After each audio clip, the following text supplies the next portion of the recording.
So today we will discuss the role of screening in gynecological cancers. So as we all know, the goal of screening is to prevent the morbidity and mortality associated with the cancer. Comparing to early detection, we are utilizing tests in an asymptomatic population to detect, treat and follow up of pre-malignant lesions. While in early detection, we are utilizing same tests in symptomatic individuals. So the role of screening in cervical cancers. As we all know, cervix is easy accessible for screening. Without any anesthesia, without taking the patient to OT, we can see cervix clearly with the help of a single SIM speculum or Cusco speculum in our OP itself. And there is existence of clearly defined, easily detectable and easily treatable precursor lesions for cervix. And we have a vast opportunity for this early detection and treatment because of the long latent period between infection and disease. So, we all know in India, our girls got married by the age of 20 to 25 years. So, these girls get exposed to HPV virus at this stage. And whenever they got infection, 80% of them will get spontaneous clearance. And in rest 20%, these infection will persist. And you can see, is this a pointer? Yeah.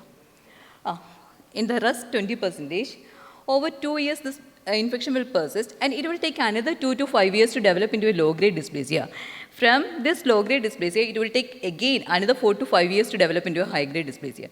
Again, another 9 to 15 years to develop into an invasive cancer. That means our girls, once they get infected in their 20s, it will take a total of around 9 to 15 years to develop into a pre-malignant or malignant lesion. That is, we have this much time in our hands to detect, treat and save our girls from developing into a cervical cancer. And we have good tests also, good tests to detect. That is, if we can diagnose our girls, if we can diagnose our females in any of this time, we are saving our girls, we are saving their family. So what are the methods of screening? Screening methods can be cytological, that's a good old pap smear. There are modifications like liquid-based cytology, automated screening, and the latest one is HPV DNA testing. And there are visual methods, especially in low-resource settings, which can be either unaided, visual inspection with acetic acid, visual inspection with acetic acid and magnification, visual inspection with Lugol siding, and certain physical methods like polar probe and fluorescence spectroscopy. Coming to the cytological methods, our conventional pap smear, I think all are familiar with this thing, with the help of a speculum, and with the help of IS spatula, we are taking the samples, smearing it into slides, and the slides are put into fixative of 1:1% ethyl alcohol and diethyl ether. But the problem with the pap smear is inadequate sampling. Usually in 5 to 10% patients, we will get a good sample. And after taking this sample with our IS spatula, just 20% of the harvested cells are transferred into the slide. Rest 80% of the representative cells are remaining back in the cervix. So the sensitivity with a pap smear is just 55 to 60%. We are missing some 40% of patients with a pap smear. Even though specificity is good, 80 to 95%, sensitivity is less with a pap smear. And false negative after single smear, that is the patient is positive, but we are getting a negative report with a pap smear is around 50%. So then came the liquid-based cytology in order to overcome these problems with a pap smear. Here, we are taking sample using a brush. We are putting it into a liquid medium. Then the liquid is centrifuged and supernatant is used to prepare a slide. And the liquid-based cytology is a picture of liquid-based cytology. And the remnant fluid is used for detecting HPV DNA. That is called as reflex HPV DNA testing. So the advantages with the liquid-based cytology is well-preserved cellular morphology, so that we can see or the pathologist can examine the cells clearly. And liquid-based cytology avoids artifacts like air drying, cell crowding, and obscuring cells. But still, sensitivity and specificity for CA and 2+ lesions with liquid-based cytology is same. So this is just for PGs, not to confuse with the cytological as well as histological terms. This ask a HLCL all are for cytological classification. And for histological classification is CAN 1, 2, 3. From 2015 onwards, it is the last terminology utilizing LCIL and HCIL. LCIL is low-grade squamous intraepithelial lesions for low-grade lesions, and HCIL is for high-grade squamous intraepithelial lesions for high-grade lesions. Coming to HPV DNA testing. This is a better test with improved sensitivity. Sensitivity is around 90 to 95%, but lower specificity. This lower specificity doesn't mean that much gross reduction in the specificity. Pap smear has a specificity of around 90 to 95%, and HPV DNA has a slight reduction in the specificity, around 88 to 92%. But it has a better reproducibility than cytology. So, what is this HPV test utilizing? It is basically detecting either DNA or RNA of an HPV virus. The patient with HPV infection, we are detecting either DNA or RNA using molecular technologies. So there were different HPV detection tests, like hybrid capture tests, hybrid capture 2, they are utilizing direct genome detection for DNA detection. Servista are utilizing amplification technique. Servista and Cobas are utilizing amplification and genotyping, while Aptima and Avantage are utilizing molecular biology techniques to detect RNA of HPV virus. So these were the FDA approved tests for HPV DNA detection, like hybrid capture test, Servista, Aptima and Cobas. Cobas, the importance with Cobas is that even if it can, here you can see the Servista can detect 16 and 18.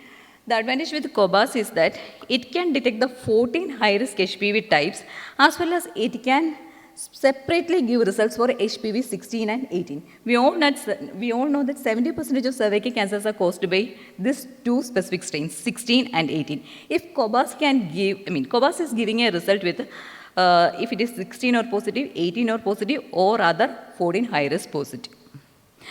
Then, in the timeline of cervical cancer screening, first came Pap smear, then came HPV DNA, then in 2014, FDA approved high-risk HPV assay to include primary high-risk HPV screening. This importance of primary high-risk HPV screening is that it can be used alone as a standalone test as a screening, and it is approved for women aged 25 years and more. So, what are the advantages of a primary high-risk HPV screening versus co-testing? We all know that co-testing is the current guidelines recommending co-testing. So, what are the advantages of primary high-risk HPV versus co-testing? 3-year risk following a high-risk HPV negative result will be lower than a 5-year risk following cytology negative or high-risk HPV negative co-testing. And it is of course lower than a 3-year risk following a cytology negative result. And of course, the screening interval can be increased up to 5 years. Coming to vision methods, it's usually utilized for low risk of setting with less expertise, and especially in situations where see and treat has to be done in the same setting. It's a usual visual inspection with the unaided visual inspection. Usually used for clinical downstaging, but the problem is that can miss precancerous lesion, especially if it is in the endocervical canal. And 60% of the early disease could be identified with, even though there were false positive results of 11%. And visual inspection can be done with acetic acid. Here, after applying 3 to 5% of acetic acid, this acetic acid is utilizing the same principle what we used to do in our first MBA, that heat and acetic acid test in biochemistry. That is, pre-malignant lesions are rich in proteins. This acetic acid will go and coagulate these proteins. So, whenever light falls into these pre-malignant lesions, there will be increased reflection, and these areas will be seen as white color, dense aceto-white lesions. And these lesions will appear around 20 seconds and disappear up to 2 minutes. And it is with acceptable sensitivity and specificity, around 56% and specificity of 88%. The visual inspection can be done with Lugol's ID. And our cervical cells are rich in glycogen. Whenever there is pre-malignant lesions or malignant lesions, the glycogen content in these cells will get diminished. So, whenever we are applying Lugol's ID, the pre-malignant or malignant lesions won't take up the iodine, and that area will be seen as a mustard yellow discoloration, while the normal cells will be seen as a mahogany brown discoloration. This is a new generation test. Sorry, it's a P16 and Chi67 test. DNA methylation using molecules like MAL, CAT1, PAX, and SOX1, E6 and E7 of mRNA detection. Coming to the guidelines regarding screening in cervical cancer. So these were the important societies giving guidelines for cervical cancer screening like ACCP, ACS, SGO and ACOG. And the latest guideline is produced by American Cancer Society 2020. And they recommend the age to begin screening as 25 years. And less than 25 years, no screening is recommended. Why? Because in less than 25 years, girls are prone to get infection. But because of their good immunity, they will get cleared by itself. And the problem is that even if we diagnose some premalignant lesions in these girls, it will lead to unnecessary treatment, and these lesions has to be treated by procedures like LEAP, like that. So if you do LEAP in these girls, it will cause problems. It might cause problems in their future fertility like preterm labor or PPROM. So it's better to advise safe sexual practice and vaccination for this age group. And this is the latest and recent thing. For 25 to 64 years, primary HPV testing every 5 years is the preferred modality, not the co-testing. If primary high-risk HPV testing is not available, then go for co-testing. That is cytology plus HPV DNA testing every 5 years. If this is not feasible, if there is no HPV DNA testing, then only go for cytology every 3 years, and that is only acceptable, not preferred. So, when to stop screening? Stop screening by the age of 65 years if the patient has prior adequate negative screening. Like, how will you define a prior adequate negative screening? Like, if she had a 3 consecutive negative pap smear results in the last 10 years or a 2 negative HPV DNA screening in the last 10 years, we can stop screening by 65 years.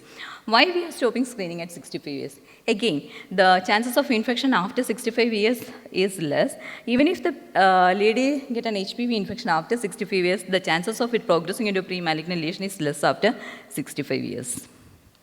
So, when not to stop at 65 years? If there is a history of CAN 2+ or CAN 3+ within the last 20 years of this thing, then you are not supposed to stop screening. So this is the 2020 guidelines, less than 25 no screening, 25 to 65 preferred is the HPV DNA. And this is the important thing. For COBAS and BD Onclarity are the 2 tests approved for primary HPV DNA testing. These are the other HPV DNA tests approved, but these can be utilized only for co-testing, not as a primary high-risk HPV DNA assay. For a vaccinated cohort, again, there is no change in screening schedule. Go as per the routine screening schedule.